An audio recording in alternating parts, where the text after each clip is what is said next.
Hi hello welcome to my channel. ದಯವಿಟ್ಟು ಚಾನೆಲ್ನ subscribe ಮಾಡ್ಕೊಳ್ಳೋದನ್ನು ಮಾತ್ರ ಮರಿಬೇಡಿ. ಕಿರಣ್ ಮನೆಗೆ ಬಂದನು. ಅವನು ಬರುವಷ್ಟರಲ್ಲೇ ಮಳೆ ಶುರುವಾಗಿತ್ತು. ಓಹೋ, ಸಡನ್ನಾಗಿ ಈ ಮಳೆ ಯಾಕೆ? ನನ್ನ ಕೆಲಸಗಳು ಇನ್ನೂ ತಡವಾಗುತ್ತಿದೆಯಲ್ಲ ಎಂದು ಮನಸ್ಸಿನಲ್ಲಿ ಅಂದುಕೊಂಡನು ಕಿರಣ್. ರಾವಣ್ ಬಂದನಲ್ಲ ಎಂದು ಅಂದುಕೊಳ್ಳುತ್ತಾ ಹೋಗಿ ಫ್ರೆಶ್ ಆಗಿ ಬಾ ರಾವಣ್, ಅಡುಗೆಯಾಗಿದೆ, ಬಿಸಿಯಾಗಿ ಊಟ ಮಾಡು ಎಂದು ಕಾವೇರಿ ಅಂದಳು. ಈಗಲೇ ಏನು ಊಟ ಅಮ್ಮ, ನನಗೆ ತುಂಬ ಕೆಲಸವಿದೆ. ಮಳೆ ಹೆಚ್ಚಾದರೆ ಅಲ್ಲೇ ಸಿಕ್ಕಿ ಹಾಕಿಕೊಳ್ಳುತ್ತೇನೆ ಎಂದು ಬೇಗ ಬಂದೆ ಎಂದನು ಕಿರಣ್. ಕಿರಣ್ ಅಲ್ಲೇ ಕುಳಿತು ಕೆಲಸ ಮಾಡಲು ಮುಂದಾದಾಗ, ಕಿರಣ್ ಇಲ್ಲಿ ಯಾಕೆ? ಫ್ರೆಶ್ ಆಗಿ ನಿನ್ನ ರೂಮಿನಲ್ಲೇ ಕೆಲಸ ಮಾಡು ಮಗನೇ. ಇಲ್ಲಿದ್ದರೆ ನಾವು ಏನಾದರೂ ಮಾತನಾಡುತ್ತಿರುತ್ತೇವೆ, ನಿನಗೆ ತೊಂದರೆಯಾಗೋದಿಲ್ವಾ ಎಂದಳು ಕಾವೇರಿ. ಸರಿಯಮ್ಮ, ನಾನು ನನ್ನ ರೂಮಿನಲ್ಲೇ ಮಾಡಿಕೊಳ್ಳುತ್ತೇನೆ ಎಂದು ಮೇಲೆ ಹೋಗುವಷ್ಟರಲ್ಲಿ, ಕಿರಣ್, ನಾನು ನಿನ್ನ ಜೊತೆ ಒಂದು ಮುಖ್ಯವಾದ ವಿಷಯ ಮಾತನಾಡಬೇಕು ಎಂದಳು ಕಾವೇರಿ. ಮಾತನಾಡಿಯಮ್ಮ ಎಂದನು ಕಿರಣ್ ಕೆಳಕ್ಕೆ ಬರುತ್ತಾ. ಆಹಾ, ಇಲ್ಲಿ ಬೇಡ ಕಿರಣ್, ಮೊದಲು ನೀನು ಸ್ನಾನ ಮಾಡು, ಆಮೇಲೆ ನಾನೇ ಮೇಲೆ ಬಂದು ಮಾತನಾಡುತ್ತೇನೆ ಎಂದಳು ಕಾವೇರಿ. ಸರಿ ಎನ್ನುತ್ತಾ ಮೇಲೆ ಹೋಗುವಾಗ ಮಧು ಕಡೆ ನೋಡಿ ಮೇಲೆ ಬಾ ಎಂದು ಸನ್ನೆ ಮಾಡಿದನು ರಾವಣ್.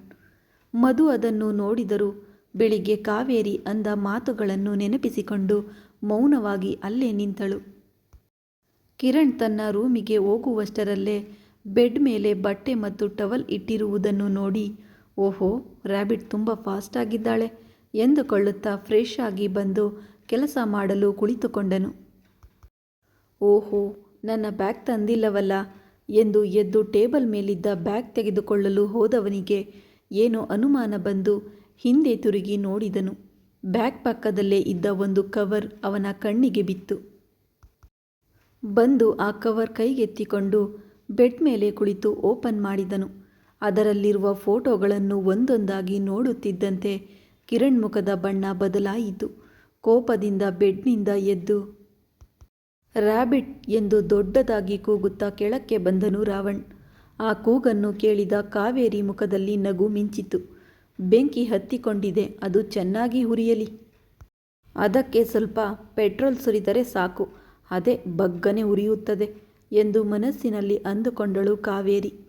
ಅಶೋಕ್ ರೂಮಿನಿಂದ ಹೊರಗೆ ಬಂದ ಮಧು ಕಿರಣ್ ಕಡೆ ನೋಡಿ, ಏನಾಯಿತು ರಾವಣ್ ಎಂದು ಕೇಳಿದಳು. ಏನಾಯಿತಾ ಎಂದು ಅಷ್ಟು ಅಮಾಯಕವಾಗಿ ಕೇಳಬೇಡ ರ್ಯಾಬಿಟ್ ಎನ್ನುತ್ತಾ ಆ ಫೋಟೋಗಳನ್ನು ಮಧು ಮುಖದ ಮೇಲೆ ಕೋಪದಿಂದ ಎಸೆದನು ರಾವಣ್. ಮುಖಕ್ಕೆ ತಾಗಿ ಕೆಳಗೆ ಬಿದ್ದ ಫೋಟೋಗಳನ್ನು ನೋಡುತ್ತಿದ್ದಂತೆ ಮಧು ಒಂದು ಕ್ಷಣ ಬೆಚ್ಚಿ ಬಿದ್ದಳು. ತಕ್ಷಣ ಕಿರಣ್ ಕಡೆ ನೋಡಿ, ಸಾರಿ ರಾವಣ್, ಈ ವಿಷಯ ನಾನೇ ನಿನಗೆ ತುಂಬ ಬಾರಿ ಹೇಳಬೇಕೆಂದುಕೊಂಡೆ, ಆದರೆ ಹೇಳಿದರೆ ನೀನು ಏನಂತೀಯೋ ಎಂಬ ಭಯದಿಂದ ಹೇಳಲಿಲ್ಲ ಎಂದು ಮಧು ಸಮಾಧಾನ ಪಡಿಸಲು ಹತ್ತಿರ ಹೋದಳು.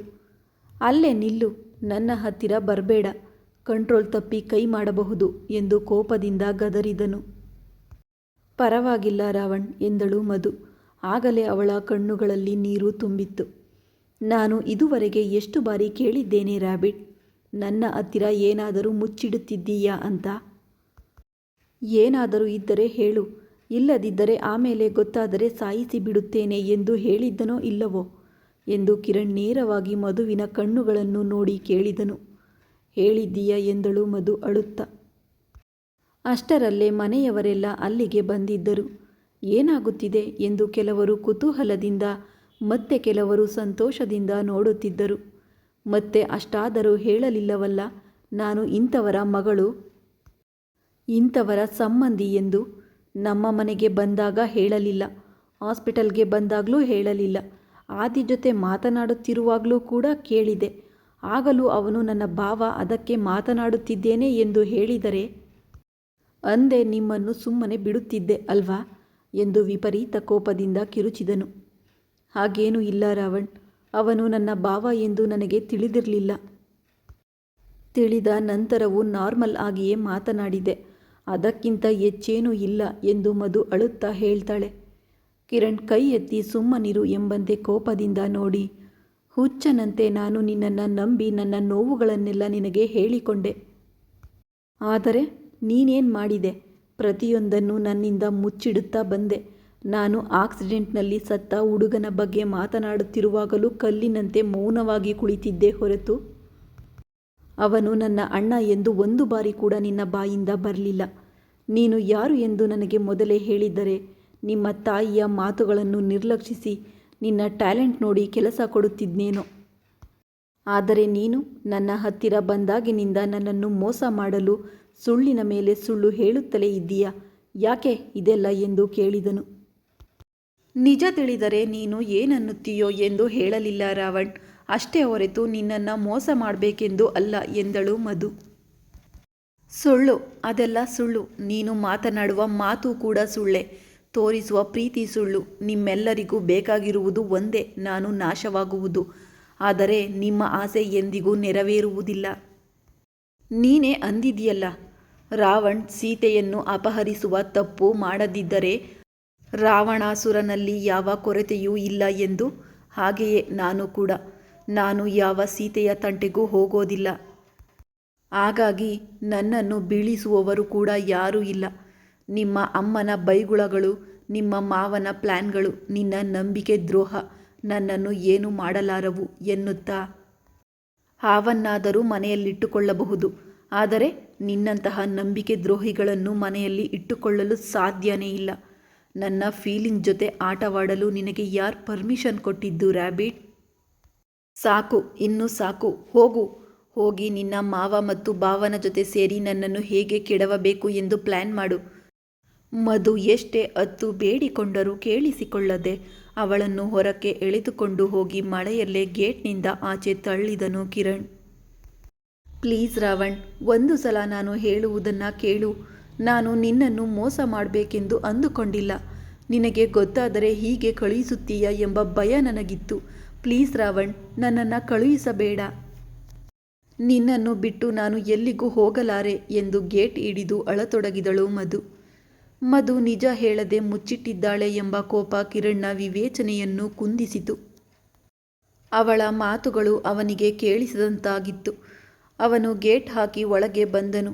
ಅದೇನಪ್ಪ, ಹೆಣ್ಣು ಮಗಳನ್ನು ಈ ತಡರಾತ್ರಿಯಲ್ಲಿ ಮಳೆಯಲ್ಲೇ ಹೊರಗೆ ಕಳುಹಿಸಿದೆ?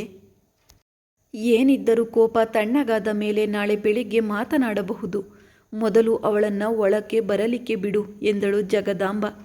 ಓಹೋ, ಈ ಮುದುಕಿ ನನ್ನ ಪ್ಲ್ಯಾನ್ ಹಾಳು ಮಾಡುವಂತಿದ್ದಾಳೆ ಎಂದು ಕಾವೇರಿ ಮನಸ್ಸಿನಲ್ಲಿ ಬೈದುಕೊಂಡಳು. ಅಜ್ಜಿ, ಅವಳೇನು ನೀನು ಅಂದುಕೊಂಡಷ್ಟು ಅಬಲೆಯಲ್ಲ. ಗ್ರೇಟ್ ಬಿಸ್ನೆಸ್ ಮ್ಯಾನ್ ಹರ್ಷವರ್ಧನನ ಸೋದರ ಸೊಸೆ. ಅವಳಿಗೆ ಬೇಕಾದವರು ತುಂಬ ಜನ ಇದ್ದಾರೆ, ಬಂದು ಕರೆದೊಯ್ಯುತ್ತಾರೆ. ನೀನೇನು ಚಿಂತಿಸಬೇಡ ಎಂದು ಕಿರಣ್ಗೆ ಸಮಾಧಾನ ಮಾಡಿದಳು. ಕಿರಣ್ ಮೇಲೆ ಹೋಗಲು ಸಿದ್ಧವಾಗುತ್ತಿದ್ದಾಗ ಕಾವೇರಿ, ಲೋಹ ಬಿಸಿಯಾಗಿರುವಾಗಲೇ ಬಗ್ಗಿಸಬೇಕು, ಕಿರಣ್ನ ಈಗಲೇ ನನ್ನ ಮಾತಿಗೆ ಒಪ್ಪಿಸಬೇಕು ಎಂದುಕೊಂಡು, ಕಿರಣ್, ನಾನು ನಿನ್ನ ಜೊತೆ ಮಾತನಾಡಬೇಕು ಎಂದಿದ್ನಲ್ಲ. ನನ್ನ ಗೆಳತಿ ರಮಾ ಮಗಳು ವಂದನಾಳನ್ನು ನಿನಗೆ ಕೊಟ್ಟು ಮದುವೆ ಮಾಡಬೇಕೆಂದು ಅವರು ಅಂದುಕೊಂಡಿದ್ದಾರೆ. ನೀನು ಅವಳನ್ನು ಮದುವೆಯಾದರೆ ಬಿಸ್ನೆಸ್ಸಲ್ಲೂ ನಿನಗೆ ಆಸರೆಯಾಗುತ್ತದೆ ಎಂದು ನನಗೆ ಅನ್ನಿಸುತ್ತದೆ ಮಗನೇ. ನನ್ನ ಅನಿಸಿಕೆಗಿಂತ ನಿನ್ನ ಇಷ್ಟವೇ ಮುಖ್ಯ ಎಂದಳು ಕಾವೇರಿ. ಮಧುವಿನ ಮೇಲಿನ ಕೋಪದಲ್ಲಿದ್ದ ಕಿರಣ್, ನೀವು ಹಿರಿಯರು, ಯಾವುದು ಒಳ್ಳೆಯದು ಯಾವುದು ಕೆಟ್ಟದ್ದು ನಿಮಗೆ ಗೊತ್ತು. ನಿಮಗೆ ಏನು ಸರಿ ಅನ್ನಿಸುತ್ತದೋ ಹಾಗೆಯೇ ಮಾಡಿ ಅಮ್ಮ ಎನ್ನುತ್ತಾ ತನ್ನ ರೂಮಿಗೆ ಹೋಗಿ ವಸ್ತುಗಳನ್ನೆಲ್ಲ ಎಸೆದು ಆಕ್ರೋಶ ಹೊರಹಾಕಿದನು. ರ್ಯಾಬಿಟ್, ಎಷ್ಟೊಂದು ನಂಬಿದ್ದೆ ನಿನ್ನನ್ನು, ನನ್ನವಳು ಎಂದುಕೊಂಡಿದ್ದೆ. ನನ್ನನ್ನು ಇಷ್ಟು ಮೋಸ ಮಾಡಲು ನಿನಗೆ ಮನಸ್ಸಾದರೂ ಹೇಗೆ ಬಂತು ಎಂದು ಅರಚುತ್ತಾ ತಲೆ ಹಿಡಿದು ಕುಳಿತನು. ಮಧು ಎಲ್ಲಿಗೂ ಹೋಗದೆ ಮಳೆಯಲ್ಲೇ ನೆನೆಯುತ್ತಾ ಗೇಟ್ ಹಿಡಿದು ಕುಳಿತಿದ್ದಳು. ಕಿರಣ್ ಒಳಗೆ ನಲ್ಲಿ ನೀರಿನ ಕೆಳಗೆ, ಮಧು ಹೊರಗೆ ಮಳೆಯಲ್ಲಿ ಇಬ್ಬರೂ ನೆನೆಯುತ್ತಿದ್ದರು. ಐ ಆಮ್ ಸಾರಿ ರಾವಣ್, ಮೊದಲು ನಿನಗೆ ನೋವು ಕೊಡಲು ನಾನು ಯಾರೆಂದು ಮರೆಮಾಚಿದೆ. ನಂತರ ನಿಜ ಹೇಳಿದರೆ ನೀನು ದೂರ ಮಾಡುತ್ತೀಯ ಎಂಬ ಭಯದಿಂದ ಮುಚ್ಚಿಟ್ಟೆ. ಸರಿ, ಈಗ ನಿನ್ನನ್ನು ಬಿಟ್ಟು ನಾನು ಬದುಕಲಾರೆ ರಾವಣ್ ಎಂದು ಮಧು ಅಳುತ್ತಿದ್ದಳು. ಬೆಳಿಗ್ಗೆಯಾಗುವಷ್ಟರಲ್ಲಿ ಆದಿತ್ಯನಿಗೆ ವಿಷಯ ತಿಳಿದು ಹರ್ಷವರ್ಧನ್ ಫೋನ್ ಮಾಡಿ ಹೇಳಿದ ಮೇಲೆ ಆದಿತ್ಯ ಮತ್ತು ಅವನ ತಾಯಿ ಉಮಾ ಕಾರ್ನಲ್ಲಿ ಅಲ್ಲಿಗೆ ಬಂದರು. ಮಧು ಎರಡು ಕೈಗಳಿಂದ ಗೇಟ್ ಹಿಡಿದು ಹಾಗೆಯೇ ಕುಳಿತಿದ್ದಳು. ಮಧು, ಯಾಕಮ್ಮ ಇಲ್ಲಿ ಕುಳಿತಿದ್ದೀಯಾ? ಮನೆಗೆ ಹೋಗೋಣ ನಡೆ ಎಂದಳು ಉಮಾ. ಮಧುವಿನ ಕಣ್ಣುಗಳು ಹತ್ತು ಹತ್ತು ಉಬ್ಬಿದವು. ನಾನು ಎಲ್ಲಿಗೂ ಬರಲ್ಲ ಅತ್ತೆ. ರಾವಣ್ಗೆ ಕೋಪ ತಣ್ಣಗಾದ ಮೇಲೆ ಅವನೇ ಕರೆಯುತ್ತಾನೆ. ನಾನಿಲ್ಲದೆ ಅವನು 1 ಗಂಟೆಯೂ ಇರಲಾರ. ನೀವು ಹೋಗಿ ಎಂದಳು ಮಧು. ಮಧುವಿನ ಪ್ರೀತಿ ಕಂಡು ಉಮಾ ಮರುಗಿದಳು. ಒಳಕ್ಕೆ ಹೋಗೋಣ ಮಗಳೇ, ಆದರೆ ಈಗಲ್ಲ. ನನಗೆ ಸ್ವಲ್ಪ ಸಮಯ ಕೊಡು. ನಾನು ನಿನ್ನನ್ನು ಖಂಡಿತ ಒಳಕ್ಕೆ ಕಳುಹಿಸುತ್ತೇನೆ. ಈ ಬಾರಿ ಕೇವಲ ಕೇರ್ ಟೇಕರ್ ಆಗಿ ಅಲ್ಲ, ನಿನ್ನ ಸ್ಥಾನವೇನೆಂದು ಎಲ್ಲರಿಗೂ ತಿಳಿಯುವಂತೆ ಕಳುಹಿಸುತ್ತೇನೆ. ಈ ಬಾರಿ ನೀನು ಒಳಗೆ ಹೋದರೆ ನಿನ್ನನ್ನು ಹೊರದಬ್ಬಲು ನೋಡಿದವರ ಮುಖಕ್ಕೆ ಹೊಡೆದಂತೆ ಇರಬೇಕು. ಕಿರಣ್ ಕೂಡ ನಿನ್ನನ್ನು ಕಳುಹಿಸಲಾರದಂತೆ ಮಾಡುತ್ತೇನೆ ಎಂದು ಭರವಸೆ ನೀಡಿದಳು ಉಮಾ. ಉಮಾ ಮಧುವನ್ನು ಕರೆದುಕೊಂಡು ಹೋಗುವುದನ್ನು ಕಿರಣ್ ಮತ್ತು ಕಾವೇರಿ CCTV ಕ್ಯಾಮರಾದಲ್ಲಿ ನೋಡಿದರು.